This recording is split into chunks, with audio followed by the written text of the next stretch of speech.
সচিবালয়ে কথা বলছেন পাট ও বস্ত্রমন্ত্রী। আমরা সরাসরি সেখানে যাচ্ছি। আয় তথা দেশের অর্থনৈতিক সমৃদ্ধি নিয়ে আসে। উল্লেখ্য, রপ্তানি ব্যুরো উন্নয়ন ব্যুরোর তথ্য সূত্রে 2025-26 অর্থ বছরের জুলাই থেকে ডিসেম্বর মাস পর্যন্ত পাট ও পাটজাত পণ্যের রপ্তানি আয় 418.69 মিলিয়ন মার্কিন ডলার, যা গত অর্থ বছরে একই সময়ের চেয়ে বেশি। এটা দেশের অর্থনীতির জন্য ইতিবাচক। পাট শিল্পের উন্নয়ন মানে রফতানি বৃদ্ধি, কর্মসংস্থান সৃষ্টি এবং অর্থনীতি সমৃদ্ধি। মূল্য সংযোজনের দৃষ্টিকোণ থেকে কাঁচা পাট রপ্তানি তুলনামূলকভাবে কম লাভজনক হওয়ায় বাংলাদেশ কাঁচা পাট রপ্তানি নিরুৎসাহিত করতে চায়।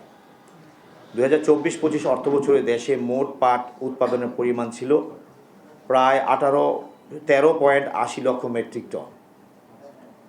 কাঁচা পাট ও পাটজাত পণ্য রপ্তানি থেকে মোট আয় হয় 820.08 মিলিয়ন মার্কিন ডলার।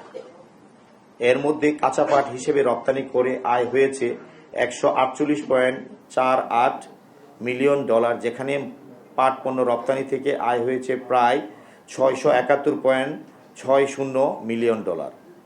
একদিকে যেমন দীর্ঘদিন ধরে কাঁচা পাট রপ্তানির ফলে দেশীয় পাট শিল্প কাঁচামাল সংকটে পড়েছে, অন্যদিকে তেমনি ভারত সহ অন্যান্য দেশে বাংলাদেশি কাঁচা পাট ব্যবহার করে উচ্চ মূল্যে পণ্য রপ্তানি করে অধিক বৈদেশিক মুদ্রা অর্জন করেছে। এ অবস্থার বিবেচনায় কাঁচা পাট রপ্তানির উপর নির্ভরতা কমিয়ে মূল্য সংযোজিত প্রসেসড ও ফিনিশড পাট পণ্য রপ্তানিতে কর ছাড় ও নগদ সহায়তা প্রদান করা হবে, যাতে শিল্প উদ্যোক্তারা উচ্চ মূল্য সংযোজনমুখী বিনিয়োগে উৎসাহিত হন।